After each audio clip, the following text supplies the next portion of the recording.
बांग्लादेश में अल्पसंख्यक समुदाय पर निरंतर हो रहे आक्रमणों से निश्चित रूप से सभी भारतीय चिंतित हैं और आहत हैं। हिंदू समाज पर हो रहे टारगेटेड आक्रमण से भारत के अंदर भी हिंदू समाज के लोग बहुत आहत और आक्रोशित भी हैं और इसके लिए शांतिपूर्ण प्रदर्शन और विरोध प्रदर्शन देश में जगह जगह देखने को मिला। परंतु बहुत दुख की बात है कि वो इंडी गठबंधन जो शायद अपना आदर्श इरेडिकेशन ऑफ सनातन धर्म को मान चुका है, अर्थात घुसपैठिया संरक्षक और सनातन धर्म विध्वंसक, इंडी गठबंधन के राज्यों में असंवेदनशीलता बहुत गंभीर रूप धारण करती जा रही है। आज पश्चिम बंगाल में जिस प्रकार से हिंदू संगठन के लोगों के द्वारा किए जा रहे शांतिपूर्ण प्रदर्शन के ऊपर पश्चिम बंगाल की सरकार ने, पश्चिम बंगाल की पुलिस ने बर्बर कार्रवाई की है,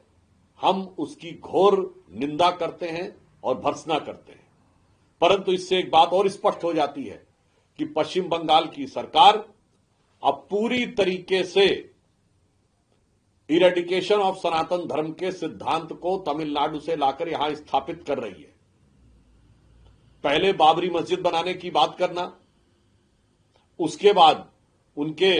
वरिष्ठ नेता मदन मित्रा के द्वारा भगवान श्री राम के बारे में अत्यंत आपत्तिजनक बात करना, और अब पश्चिम बंगाल में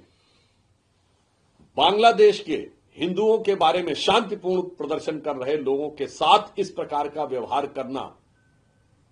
और इससे पहले भी हम याद दिलाना चाहते हैं, पश्चिम बंगाल के ही एक मंत्री फरहाद हाकिम एक दौर में पाकिस्तान की जर्नलिस्ट को अपनी कॉन्स्टिट्यूएंसी दिखाकर ये कह चुके हैं कि ये मिनी पाकिस्तान है, और वो ये भी बोल चुके हैं कि गैर मुस्लिम पैदा होना दुर्भाग्य की बात है।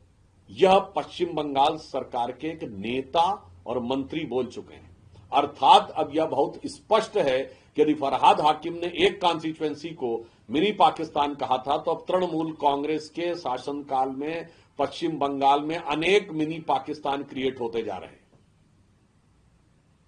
और हिंदुओं को अपनी दुख, संवेदना और पीड़ा की अभिव्यक्ति की भी स्वतंत्रता नहीं है। ऐसा प्रतीत होता है कि यदि बांग्लादेश में जमाते इस्लामी हिंदुओं के विरुद्ध टारगेटेड वायलेंस कर रही है, यानी लक्षित हिंसा कर रही है, तो पश्चिम बंगाल की तृणमूल कांग्रेस सरकार हिंदुओं के विरुद्ध टारगेटेड एक्शन यानी लक्षित कार्रवाई कर रही है। ऐसा प्रतीत होता है कि जैसे जमाते इस्लामी का साया, उसी मानसिकता का साया अब तृणमूल कांग्रेस की सरकार के ऊपर आ गया है।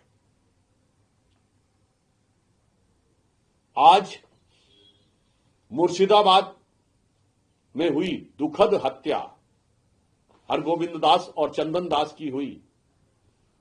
दुखद हत्या के बारे में न्यायालय का निर्णय भी अपेक्षित है। हमें पूर्ण विश्वास है कि दोषियों को सजा भी मिलेगी और यह बात भी जांच और तथ्य यदि ईमानदारी से सामने आएंगे तो यह स्पष्ट होगा कि यह हिंसा भी एक टारगेटेड वायलेंस थी, लक्षित हिंसा थी। इसका वक्फ बोर्ड से कोई लेना देना नहीं था। जैसे बांग्लादेश में जो कुछ हो रहा है वो राजनीतिक परिस्थितियों की आड़ में हिंदुओं को टारगेट किया जा रहा है, उसी प्रकार पश्चिम बंगाल में किसी न किसी मुद्दे की आड़ में हिंदुओं के विरुद्ध टारगेटेड वायलेंस हो रही है। और वो जिस तरीके से हो रही है, हुकूमत के जैसे साए में हो रही है, ये ऐसा लगता है कि जैसे कभी डायरेक्ट एक्शन डे होता था, अब टारगेटेड एक्शन डेज हो रहे हैं। आजादी के समय 16